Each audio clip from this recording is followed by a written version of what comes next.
La semaine de l'écho sur France 24, bonjour, merci d'être là. On va parler budget aujourd'hui. Les comptes de la France sont dans le rouge, alors pour revenir à l'équilibre, il faut soit augmenter les impôts, soit faire des économies pour trouver quelques 16 milliards d'euros. Et en bon macroniste qu'il est, Laurent Saint-Martin, le nouveau ministre du budget, a son idée. On va l'écouter. Oui, la situation de nos finances publiques est grave. Et je n'irai pas par quatre chemins. La première vérité, c'est qu'en 2024, le déficit public risque de dépasser les 6% du produit intérieur brut, selon les dernières estimations dont nous disposons. Ma vision, c'est que nous ne redresserons pas nos finances publiques avec, d'une part, la baisse de la dépense publique et de l'autre, le levier fiscal en même temps. Ça ne marchera pas. Nous redresserons les comptes en réduisant nos dépenses d'abord et prioritairement. Nous sommes déjà l'un des pays d'Europe qui taxe le plus. Il serait irresponsable et injuste d'en demander davantage. Alors, comment boucler le budget 2025 ? La priorité, ce sont donc des économies dans les dépenses publiques, nous dit le ministre. L'année prochaine, Paris devra pour la première fois emprunter 300 milliards d'euros. Mais comment en est-on arrivé à cette situation d'extrême déficit ? Quelles économies sont possibles ? On le verra.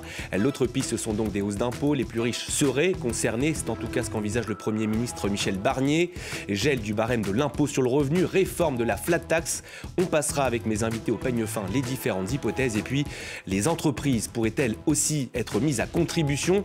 Quel impact potentiel sur leur activité ? Le MEDEF, en tout cas, se dit prêt à discuter d'éventuelles hausses d'impôts ciblées. Vous connaissez le programme, toutes ces questions, on va tenter d'y répondre avec mes invités. Je vous les présente. Je commence par vous, Isabelle Tissin-Jean, bonjour. Bonjour. Vous êtes économiste, professeur à l'université Sorbonne Paris-Nord. Paris-Nord. Voilà, on va y arriver. Face à vous, Sylvain Bersinger, bonjour, chef économiste au sein du cabinet Asterès. Et puis, je salue également Laurent Vronsky, bonjour. Vous êtes directeur général de la PME Hervor, secrétaire général aussi chez Croissance Plus. Merci à vous trois d'être là avant de se pencher sur ce qui peut sortir de ce débat public. Le constat, comment en est-on arrivé là ? Sylvain Bersinger, je commence avec vous. L'État français vit-il aujourd'hui largement au-dessus de ses moyens ? C'est vrai qu'aujourd'hui, le déficit est important, mais je dirais que en fait, ce n'est pas un problème nouveau. Ça fait des années, même des décennies, qu'on a un déficit globalement plus élevé que celui de nos voisins européens. Donc, bien sûr, il y a le sujet de 2024, mais si vous prenez la dette publique qui est autour de 112% du PIB, ça ne date pas juste du déficit de cette année. Donc, ça remonte à quand ? Alors, c'est difficile exactement de dire, ça dépend de ce qu'on regarde. Si on regarde par rapport aux autres pays européens, mais en gros, depuis 20 ans, le déficit français a été à peu près structurellement plus élevé que le déficit de la moyenne de nos voisins européens.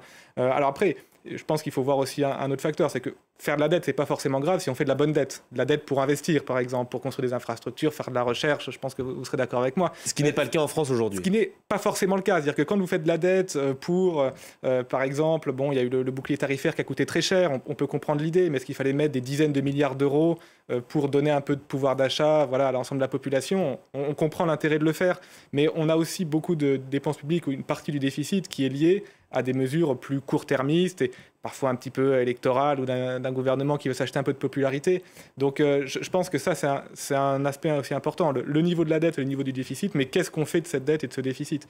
Et malheureusement, je trouve qu'il y a une partie du creusement du déficit français qui est lié à des mesures souvent assez court-termistes. On essaie de donner un peu de pouvoir d'achat, d'acheter un petit peu la paix sociale et pas forcément sur des investissements d'avenir. Donc ça, je pense que c'est aussi un vrai sujet. Isabelle, ce déficit, on le doit aussi à des baisses d'impôts non financées. Alors, on le doit, l'aggravation là, et le dérapage sur les dernières années. Parce que ce qu'il faut dire, c'est pas tant le niveau, c'est surtout le fait que, alors qu'ailleurs, le déficit est en train de diminuer, là, depuis 2 ans, en fait, il se creuse à nouveau, alors qu'on est quand même sorti du lourd de la crise Covid et de la crise inflationniste. Donc normalement, c'est vrai que les trajectoires devraient être des trajectoires de réduction du déficit. Alors, cette aggravation, ça s'explique évidemment par la crise Covid et par les mesures qui ont été prises, notamment au moment du bouclier fiscal, qui ont été des mesures non ciblées, en fait, et très généreuses, et la Cour des comptes l'a dit, extrêmement coûteuses pour une efficacité pas très forte. Donc ça explique à peu près la moitié. L'autre moitié, c'est quand même des baisses. Alors, ce n'est pas du côté des dépenses qu'il faut regarder, parce que les dépenses publiques, elles sont plutôt stabilisées, même plutôt à la baisse. Ce qui a vraiment baissé, c'est les recettes publiques, notamment avec une série de baisses de fiscalité et de cotisation qui ont tiré le déficit vers le bas. Et ça, c'est alors plus un pari qui est un pari raté du gouvernement d'Emmanuel Macron, enfin des gouvernements d'Emmanuel Macron, qui est une politique de relance par la compétitivité. Et on voit que, non, la croissance n'y était pas. Et quand vous n'avez pas de croissance, votre déficit, il arrive très vite. Et dans l'aggravation, on voit effectivement ce phénomène qui se produit sur une croissance, des moindres recettes. Alors, il y a des trucs très techniques, compliqués, on y reviendra peut-être, mais c'est quand même ça les grandes lignes. C'est on a vécu au-dessus de nos moyens, mais non pas parce qu'on dépensait trop, mais parce que, on reviendra sur le poids des dépenses publiques dans la France, mais parce que là, ça fait un moment que, étant donné une politique mise en place par le gouvernement Macron, qui ne se traduit pas dans les faits, on a décidé de diminuer les recettes, et donc ça creuse le déficit. Et on parlera des recettes un peu plus tard. Laurent, est-ce que l'État dépense mal son argent? C'est ce que nous disait Sylvain. Écoutez, moi, c'est amusant. Je pense précisément l'inverse de madame. Bon, vous êtes là pour ça. Mais vive la différence, comme disait Churchill. Il faut savoir que la France n'est pas un paradis fiscal. Ça se saurait. C'est la plus grosse fiscalité d'Europe. La dépense publique en France, c'est grosso modo 48% de la richesse nationale. Donc pour ceux qui nous écoutent, qui ne sont pas des grands économistes, ça veut dire que quand le pays collectivement produit de la richesse, il y a 1 euro sur 2 qui part en dépenses publiques. Bon. Et la moitié pour la santé et la sécurité sociale, sans que les services soient vraiment... Si maintenant on parle valeur, je veux dire, c'est un montant absolument colossal. Quand on voit les chiffres, ça donne mal à la tête à une aspirine. C'est grosso modo 1608 milliards d'euros. C'est juste colossal. Maintenant, effectivement, par rapport à la question que vous avez posée à monsieur, on peut répondre aussi simplement en disant que la dernière fois que le budget était à l'équilibre, c'était 1974. Donc moi, j'étais encore en culotte courte. Donc depuis 1974, la France est picousée à la dette, à la dépense publique incontrôlée, avec des gens qui la décident et qui se succèdent et qui, en clair, se transmettent les uns et les autres le bébé. Et on arrive, bien sûr, vous savez, les impôts, c'est comme les erreurs, on finit toujours par les payer. Et un dernier point. À chaque fois qu'on veut s'attaquer à l'efficacité de la dépense publique, on vous dit, mais oui, mais attention, on n'aura plus d'infirmières, on n'aura plus de policiers, on n'aura plus de juges. Mais je laisse seuls juges les utilisateurs que nous sommes tous de ces services publics. Est-ce que vous pensez qu'on a la meilleure école du monde, la meilleure hôpital du monde, la meilleure sécurité du monde? Les classements prouvent le contraire. Donc on voit bien qu'aujourd'hui, on a une fiscalité qui est maximum. Ça, c'est pas un avis personnel, c'est en clair, sont des chiffres. Et deuxièmement, on a une baisse drastique de la qualité de ces services publics. Vous avez fait réagir Isabelle. Mais oui, parce que évidemment, on a une pression fiscale et un poids à la fois des recettes et des prélèvements obligatoires, et des dépenses qui est très fort. Mais parce qu'on a décidé, qu'on socialisait, donc ça c'est la première chose, on a décidé qu'on socialisait un certain nombre de choses. Donc ça fait que ce n'est pas comparable avec d'autres pays. Quand dans vos dépenses, vous avez les recettes, vous avez les retraites, vous avez la santé qui est en très grande part quand même prise en charge dans notre pays par la puissance publique, que vous avez une école qui est gratuite ou quasi gratuite, que vous avez une université, une recherche publique qui est sous-financée, je vous assure, mais malgré tout qui est quasi gratuite pour la partie enseignement supérieur, ça n'est pas comparable. Donc ça, c'est la première chose. Le chiffre de la pression rapportée au PIB, en fait, ça ne peut pas marcher, parce que si vous prenez le PIB, c'est la richesse créée en une année. D'accord ? Et les dépenses publiques, quand vous prenez les dépenses publiques, en fait, vous allez compter 2 fois les mêmes choses. C'est un peu technique, il faudra que je n'ai pas le temps, mais vous comptez 2 fois la même chose. Donc vous êtes en train de comparer des choux et des navets. Ça, c'est le premier élément. Deuxième élément, si on regarde ce qui s'est passé ces dernières années, effectivement, on voit qu'il y a une dégradation des services publics et qu'il y a une insatisfaction qui est très forte. Mais il faut quand même voir que dans le même temps, il y a une tension sur les inégalités et que donc le processus de redistribution, il faut qu'il opère. Il faut qu'il opère plus efficacement. Et le deuxième élément, qui redistribue énormément par rapport à ses voisins. Qui redistribue énormément sur les revenus, Mais en termes de patrimoine, les inégalités patrimoniales, et il faut quand même aller voir de ce côté-là, hein, et on ne parle pas des classes moyennes supérieures, ce n'est pas de ça dont il s'agit. Il y a une hyper concentration du patrimoine dans une toute petite fraction de la population. Donc des inégalités qui se sont complexifiées, multipliées et d'une certaine manière aggravées en ce qui concerne le patrimoine. Et puis, dernier élément, dans la partie des dépenses publiques, il y a quand même quelque chose qui a été fait ces dernières années et qui va falloir évaluer de manière serrée, approfondie, constante, c'est un certain nombre d'aides qui ont été apportées aux entreprises. Dans cette politique de compétitivité. On peut en citer une notamment, par exemple, le CICE. Celle sur les 35 heures, par exemple. Il y a des entreprises aujourd'hui qui touchent une aide pour appliquer les 35 heures, sachant qu'elles ne les appliquent pas. Alors, on a une accumulation d'aides. Les plus récentes, c'est pas celle-là, c'est les baisses sur la fiscalité de l'impôt sur les sociétés, c'est le CICE transformé en allègement de charges, c'est le crédit impôt recherche, qui est quand même de très très loin la première. C'est l'une des pistes envisagées par le gouvernement Barnier. Niche fiscale. J'aime pas trop ce terme, mais en tous les cas, qui est... Donc, c'est un ensemble de dispositifs qui est dans la dépense publique. Et puis, tout dernier élément, attention, quand on parle de richesse, on a l'impression que la richesse n'est créée que par le secteur des entreprises,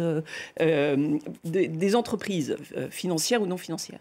1/5 du PIB est issu des administrations publiques. C'est-à-dire que moi, quand je fais une heure de cours, une heure d'amphithéâtre, je le ferais dans une école de commerce, ça participerait au PIB. Donc, quand je le fais dans une administration publique, on le met dans le PIB. Et ça, tous ces services, des opérations chez le médecin, etc., c'est 1/5 de la richesse créée. Donc, il faut redire tout ça. Alors après, il y a une question d'efficacité de la dépense. Oui, je suis trop longue, mais après, il y a une question d'efficacité. Est-ce qu'on est plus efficace dans le privé, dans le public, à mission comparée. Et c'est ça qu'il faut qu'on travaille ensemble. Ça ne veut pas dire qu'il n'y a pas de dépenses publiques sur lesquelles il faut revenir. Ça ne veut pas dire que ça ne dit rien de ce que je dis sur la pression fiscale. Mais en tous les cas, c'est comme ça qu'il faut raisonner pour qu'on soit plus efficace. Sylvain, sur ce point bien précis. Alors, c'est vrai. Sur l'efficacité des dépenses publiques. Alors, c'est pas facile, en fait, de mesurer l'efficacité. Il y a tout un tas de rapports, effectivement, qui montrent... Alors, par exemple, l'éducation, mais on met quand même des moyens importants si on compare aux autres pays, et les scores PISA ne sont pas forcément au niveau. Mais, c'est le moins qu'on puisse dire.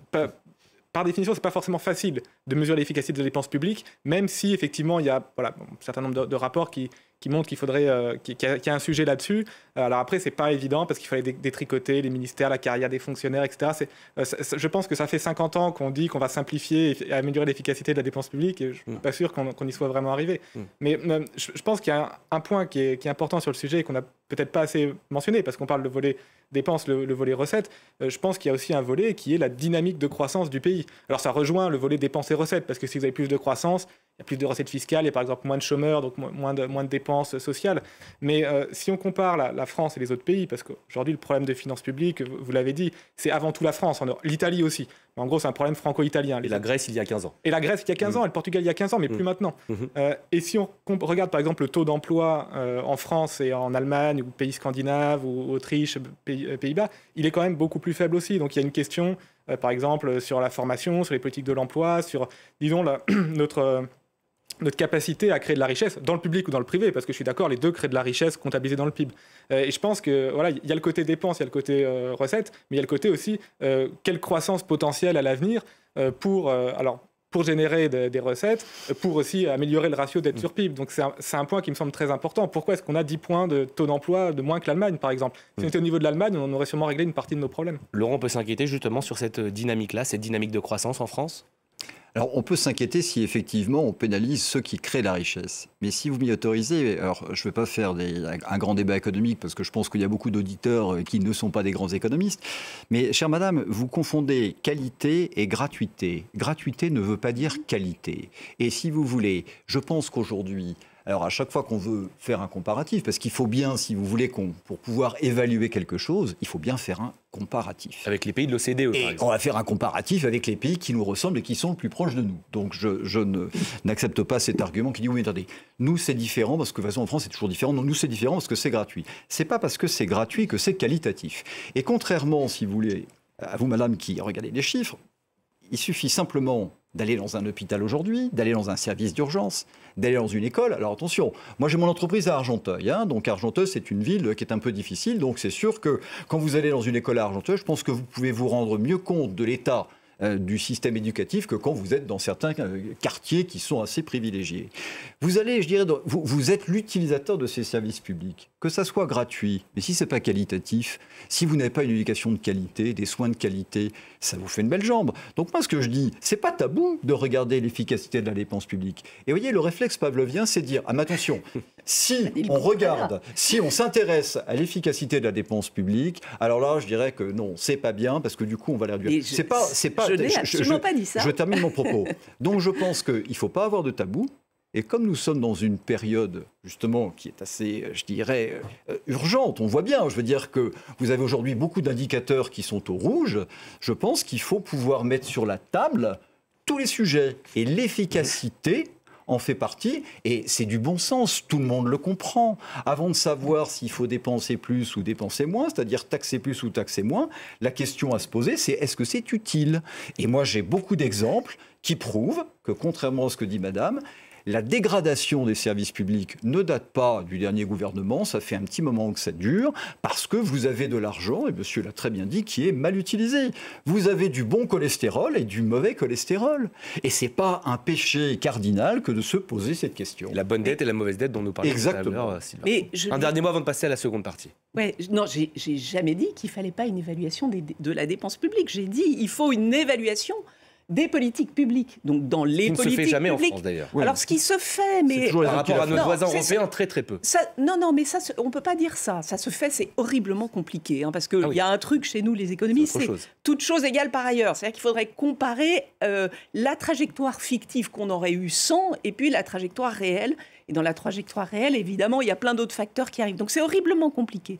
Ça se fait, et malheureusement, il y a parfois des évaluations qui sont faites sur certaines dépenses publiques, dans le soutien aux services publics, mais aussi dans les aides aux entreprises, et qui ne sont pas suivies d'effet. L'efficacité du CICE, l'efficacité du crédit impôt recherche, dont on parlait tout à l'heure, qui est a priori une bonne dépense, c'est-à-dire financer l'avenir, la recherche, comme il faut financer la transition, évidemment, il faut le faire, mais sauf que là, on se rend compte qu'il y a des effets d'aubaine terribles, que ça coûte, c'est quand même 7 milliards à la collectivité, voilà. Mais ça ne veut pas dire qu'il ne faut pas faire attention à ce qui se passe dans les services publics.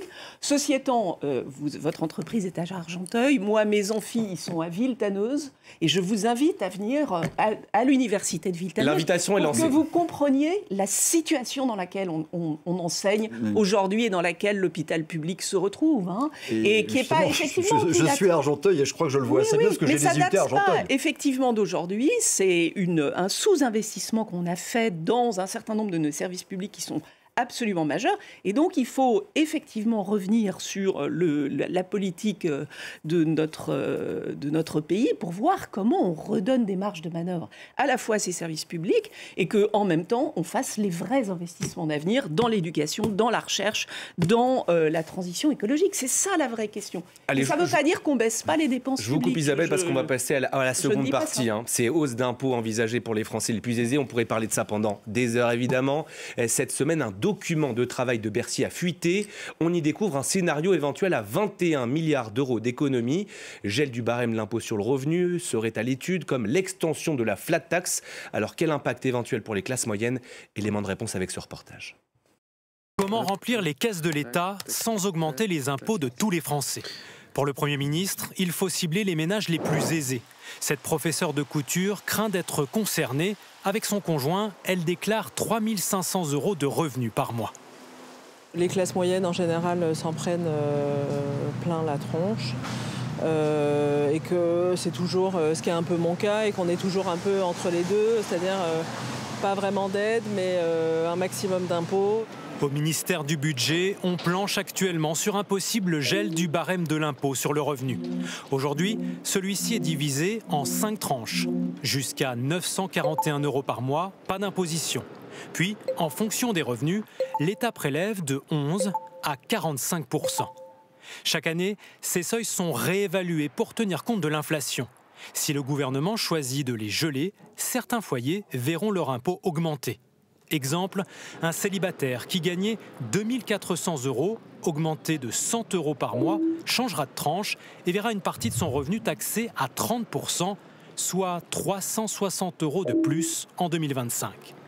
Au nom de la justice fiscale, le Premier ministre pourrait choisir de geler uniquement les tranches les plus hautes. On cherche à peu près 30 à 40 milliards.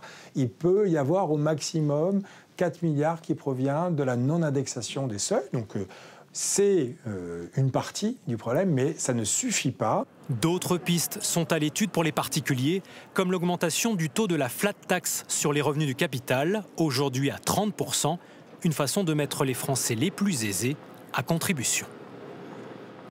Sylvain, Michel Barnier l'a dit, il veut davantage de justice fiscale. Ça veut dire qu'il y a de l'injustice fiscale aujourd'hui en France ? Alors, je ne sais pas si le terme d'injustice est adapté. Vous savez, nous autres économistes, on n'aime pas trop aller sur des considérations un peu morales. L'économie, c'est la science lugubre. On essaie de regarder plutôt objectivement les choses. Non, je pense que ce gouvernement est un peu contraint à une politique impopulaire. Parce que, on l'a dit, et tout le monde le sait, voilà, il y a un dérapage du budget. Il y a, et ce qui est très important, c'est une hausse des taux, une hausse du spread, c'est-à-dire la prime de risque de la dette française, c'est-à-dire que nos créanciers commencent un petit peu à grincer des dents et à se dire... On emprunte en gros au même taux que l'Espagne et bientôt que la Grèce. Oui, grosso modo, notre prime de risque a grosso modo rejoint celle de l'Espagne, la Grèce et du Portugal. Il y a l'Italie qui nous évite d'être le bonnet d'âne de l'Europe. Donc je pense que c'est un gouvernement qui... Alors, je ne pense pas qu'il faille faire une politique d'austérité forte, parce que si vous faites ça, vous cassez la croissance. C'est ce qu'on a fait en 2011-2012, justement en Grèce. On a probablement été trop fort, on a cassé la croissance.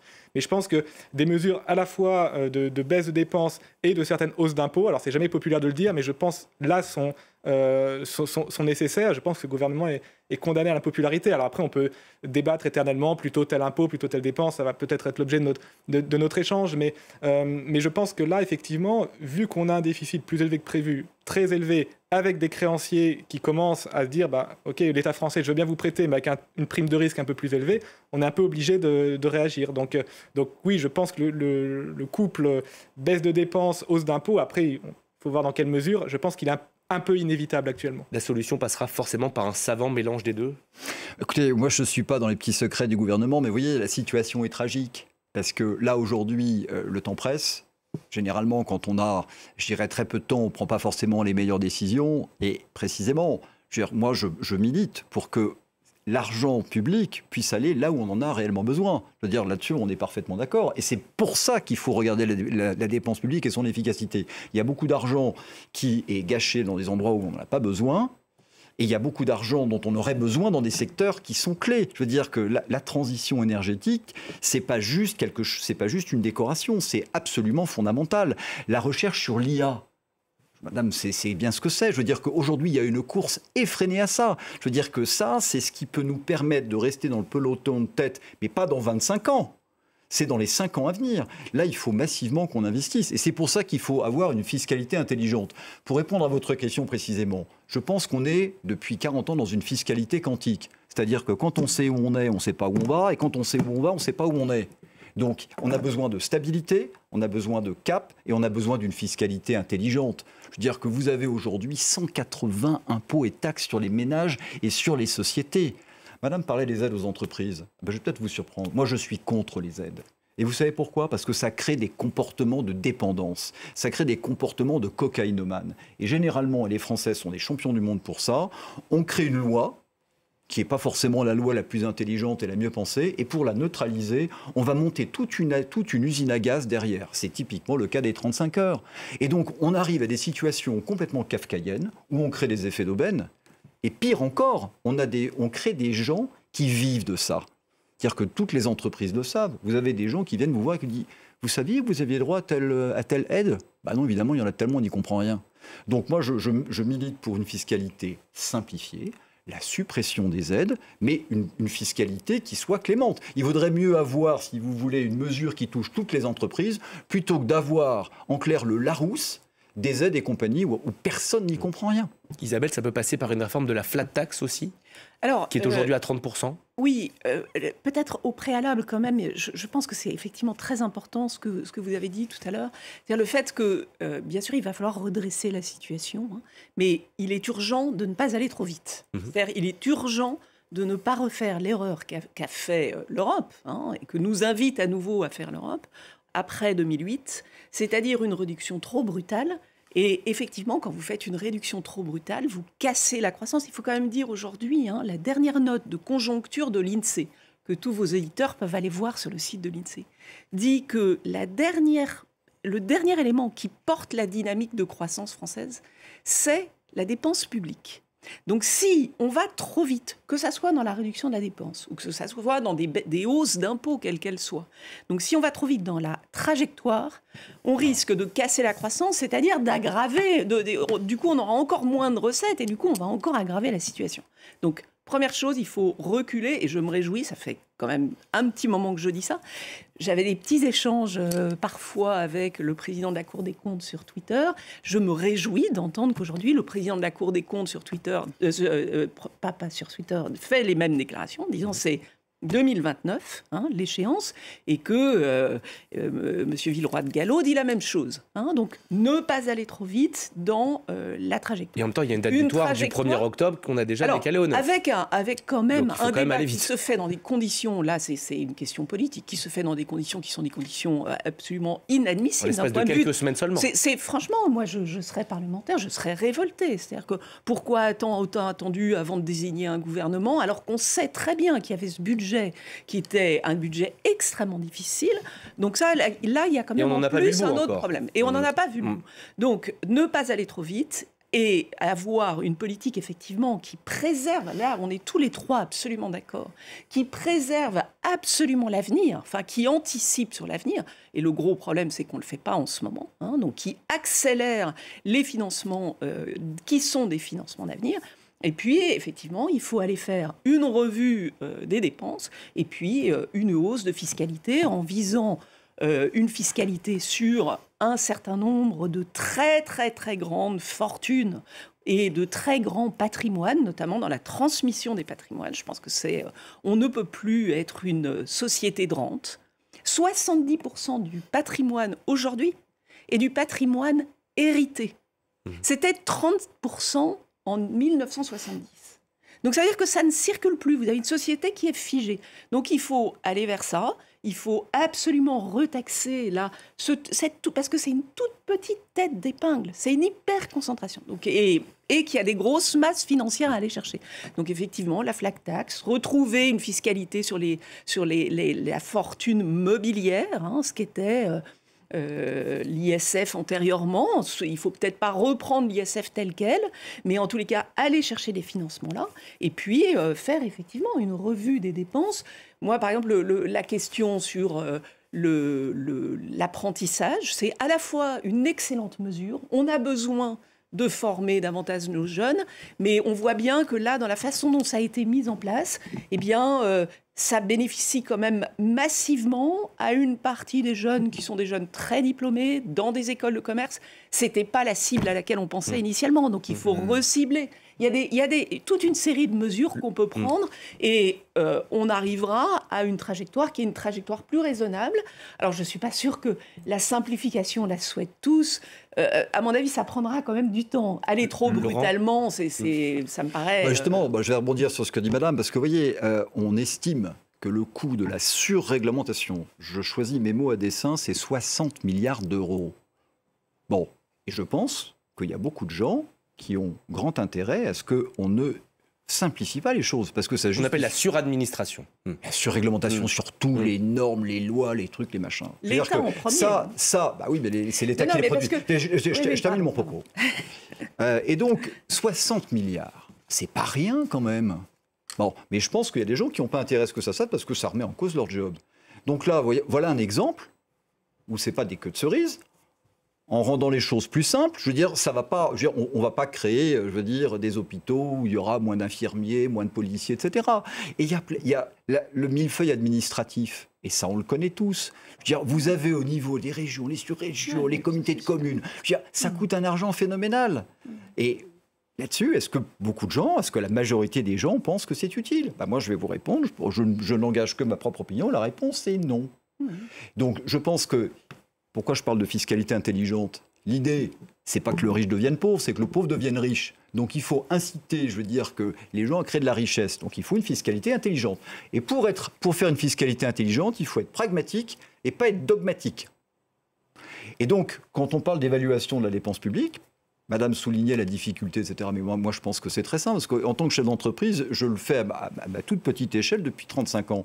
Peut-être que ce n'est pas les bonnes personnes qu'on a chargées de cette mission et qu'il faut peut-être des gens un peu plus pragmatiques et pour lesquels il n'y a pas d'enjeu politique. C'est juste une idée. Et puis dans le débat, il y a aussi cette question, est-ce que les grandes entreprises devront elles aussi contribuer ? Hausse de la flat tax, coup de rabot sur le crédit impôt recherche, on en a parlé. Quelles sont les pistes à l'étude pour augmenter justement cette fiscalité des entreprises ? On voit tout cela en images. 40 milliards d'euros d'économies à trouver pour réduire le déficit public l'an prochain. Le bras de fer commence entre Michel Barnier, qui doit faire rentrer de l'argent dans les caisses de l'État, et le patron des patrons, qui pose ses conditions. En Seine-Saint-Denis, ce dirigeant du BTP n'est pas opposé à l'idée de contribuer davantage. Son entreprise compte 400 salariés, dont 10% sont payés autour du SMIC. Alors, il est préoccupé par une mesure. Les charges patronales sur les bas salaires, réduites pour l'instant et qui pourraient augmenter. Ces avantages avaient été faits pour plus embaucher, rendre le coût du travail moins cher. Si on fait ça, les patrons vont être enclins à moins embaucher, nos coûts vont augmenter. Les grands groupes aussi craignent des hausses d'impôts. Piste étudiée par le gouvernement, une baisse du crédit impôt recherche ou une nouvelle taxe sur les rachats d'actions. Mais le nerf de la guerre reste l'impôt sur les sociétés que toutes payent et qui pourrait augmenter. Le président du MEDEF a été reçu pour la première fois par le nouveau Premier ministre cet après-midi. Il lui a détaillé ses conditions à une hausse de la contribution des entreprises. En dernière extrémité, de manière extrêmement ciblée, extrêmement temporaire et exceptionnelle, ce sujet pourrait s'envisager. La hausse de l'impôt sur les sociétés serait une première sous la présidence Macron. Depuis 2017, son taux n'avait au contraire fait que baisser. Sylvain, quelles sont les pistes les plus crédibles dans ce qu'on vient d'entendre ? Je pense que, pour rejoindre un peu ce que vous disiez, il faut éviter les impôts qui cassent l'activité. On sait par exemple en France, il y a ce qu'on appelle les impôts de production, c'est-à-dire des impôts qui sont calculés sur le volume produit. Je pense qu'il y a à peu près un consensus pour dire que c'est par exemple le type de fiscalité le plus néfaste, qui désincite par exemple à la production. Donc il ne faut pas augmenter ce type d'impôt-là. Après, oui, on parlait par exemple du crédit impôt recherche ou des aides à l'apprentissage. Aujourd'hui, pour les entreprises, ça coûte presque rien de prendre un apprenti. Donc je pense qu'il y a effectivement, je rejoins ce qui a été dit, voilà, sur certains, appelons ça dispositifs ou niches fiscales, entre guillemets, des effets d'aubaine, où on a mis beaucoup d'argent. Et alors, une bonne partie bénéficie, en fait, c'est exactement ce que vous disiez sur les diplômés d'écoles de commerce qui sont très aidés pour leur apprentissage. Donc oui, je pense qu'il y a un certain nombre de coups de rabot ou d'économies qui peuvent être faits sans pour autant pénaliser directement les incitations des entreprises. Mais je pense en effet que là, on va aller vers plutôt une baisse des dépenses, une hausse des impôts des entreprises qui me semble limitée. Il ne faut évidemment pas casser le dynamisme, mais je pense que sur certains points, on peut effectivement trouver quelques milliards d'euros. Et sur les ménages, alors pas sur les plus modestes, parce qu'il y a eu le choc inflationniste, il y en a qui ont vu leur pouvoir d'achat baisser. Mais oui, je pense qu'on va vers ce type de mesures assez impopulaires. Oui. Alors ça se passe souvent avec les nouvelles taxes, on les annonce temporaires et finalement elles restent des années. Ça, c'est Bruno Le Maire qui l'a encore dit cette semaine. Non, mais c'est pas complètement faux. Après, là, il y a eu quand même, il faut quand même recontextualiser, c'est-à-dire qu'on sort d'une période absolument incroyable d'un point de vue économique, qui est la crise Covid, et ensuite la crise inflationniste liée en grande part à ce qui s'est passé sur l'énergie. Mais c'est aussi la réponse donnée par la France à cette crise du Covid. Les autres pays voisins n'ont pas fait le même choix. Non. Si vous regardez les courbes de baisse de déficit et d'augmentation de la dette... En termes d'aide de l'État, je dis. Oui, il y a des aides massives partout, et donc des creusements de déficit partout. Tout le monde a soutenu, alors de manière différente, mais quand même tout le monde a soutenu son économie. Enfin, toutes les grandes économies développées ont soutenu leur économie, au moment où l'activité était gelée par le confinement. Tout le monde n'a pas soutenu, comme la France. Là où on s'est vraiment distingué, c'est avec ce qui s'est passé au moment de la crise inflationniste, avec effectivement le bouclier tarifaire, c'était 36 milliards, hein, c'est évalué par la Cour des comptes, alors je ne sais pas s'ils sont compétents ou pas, mais 36 milliards, la Cour des comptes, et ils montrent que en fait, ça a arrosé trop large, socialement, c'était donc pas redistributif du tout, et que économiquement, c'était pas très efficace, et que d'un point de vue écologique, ça s'interroge quand même. Donc c'est là où il y a eu une spécificité française, hein, dans les aides apportées. Donc on sort de ça, c'est de ça dont on sort, hein, de cette période-là. Donc il y a forcément je redis la même chose que tout à l'heure, il faut des temps d'ajustement, il ne faut pas aller trop vite. Ceci étant, il faut, sur la partie entreprise, hein, la fiscalité entreprise. Donc il faut, du côté des aides, des allègements de cotisations, je pense qu'il faut rassurer effectivement le responsable de la PME qu'on voyait. Je ne crois pas que l'État ait l'ambition d'aller de revenir sur les allègements pour les bas salaires. En revanche, celles sur les hauts salaires s'interrogent. Hein, c'est-à-dire qu'il y a des rapports qui montrent que l'efficacité en termes d'emploi, elle n'est pas très bonne. Il y a plusieurs travaux qui montrent ça. Donc voilà, il faut probablement peut-être regarder ça. Il faut regarder cet excès de profit concentré, notamment sur les très grandes industries de l'énergie qui sont liées à ce que je rappelais d'avant.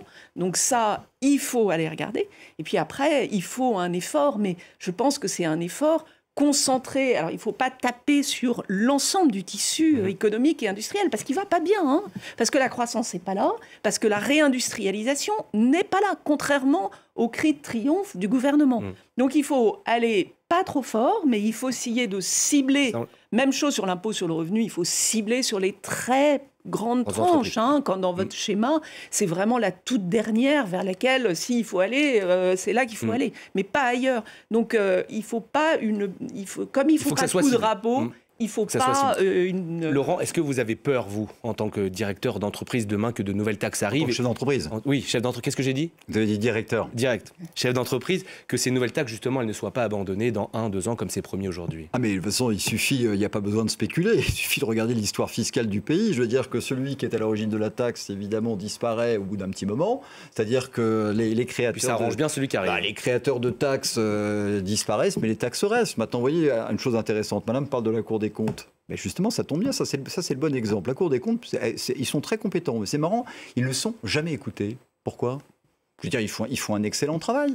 Et je veux dire que la Cour des comptes vous annonce régulièrement, vous mesure de manière extrêmement précise les déviations, les débordements, etc.